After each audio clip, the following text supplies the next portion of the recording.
Alan Langdon taking his 6-year-old daughter Qui across the Tasman in a small home-built catamaran with no marine radio. The pair left Kawhia Harbour on the 17th of December. They were meant to be sailing up the west coast to the Bay of Islands. When there was no word from them, a large search and rescue operation was launched. A court order for Qui's passport to be held meant they shouldn't have left New Zealand, full stop.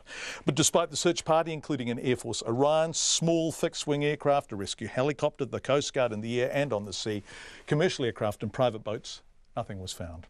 On the 3rd of January, the search was called off. 9 days later, the pair were found in Australia. Alan Langdon said a rudder had broken.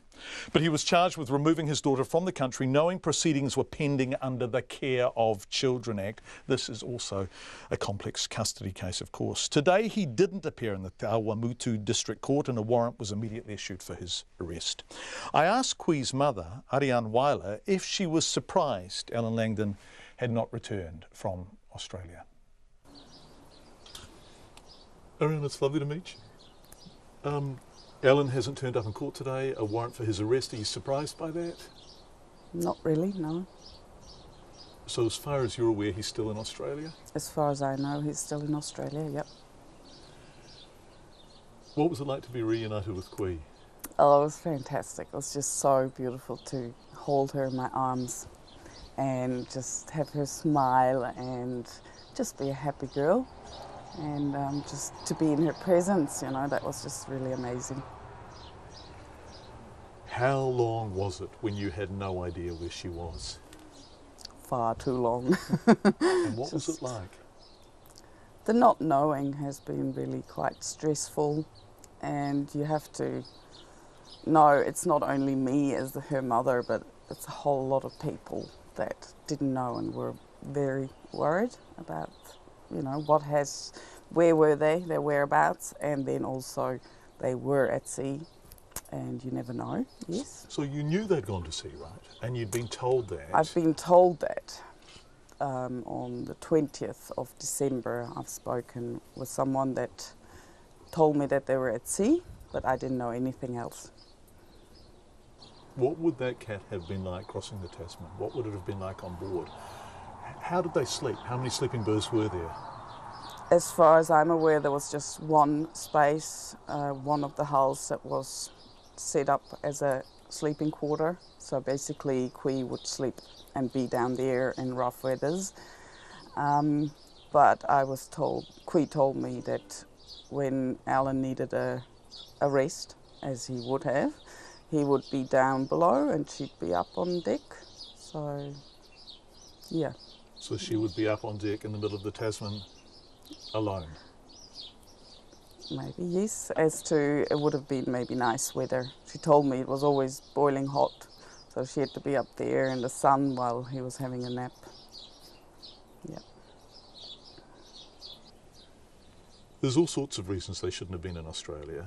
And the most clear-cut and explicit reason was that there was border controls on Qui leaving New Zealand, right? So you had sought those to make sure that she remained in New Zealand. Yes, this happened last year, halfway through last year. July of last year? Yes. And that was quite explicit. So that was an order that Qui could not be removed from New Zealand without applications, special permissions and all that kind of stuff. Basically, the family court requested that Qui's passport was handed in to the courts, to the registrar. And had that happened? I was informed that that had happened on the 14th of December, 3 days prior to them leaving. So if they'd wanted to go to Australia on a commercial flight, they simply wouldn't have been able to. The only way Alan was able to get Qui into Australia with those orders out was either to get a special permission, which you obviously would have been able to oppose, or to take her on a cat without telling anyone he was doing so. Yes, that's right. What do you think about all of this? What do you think about sailing on a small cat with only one sleeping berth, meaning that when Alan slept, Qui had to be up on deck on her own across the Tasman? It's definitely a challenging sea, as in the Tasman. I've only sailed in the Tasman coming from Vanuatu to New Zealand on our big boat, which is more than twice as big as what they travelled on. quite, I think it was very irresponsible of Alan not to have had a EPIRB or marine radio.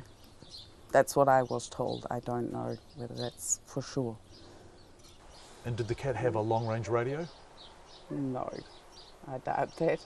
So, as far as I'm aware, he had a cell phone. Alan had a cell phone, but not even a VHF radio. But to be honest, I just don't know that, as I have not spoken with Alan personally. so if he didn't have an EPIRB and he didn't have a long-range radio and the boat had been hit by a rogue wave and capsized or something awful had happened, how would anyone have known where he was? How would he have been able to raise the alarm? Nobody. Nobody would have known, and he would have just had to deal with that situation then and there. This has been a difficult custody issue between you and Ellen, and it's ongoing. It's before the family court, so I don't want to talk about that. But and we can't talk about it anyway. Yes.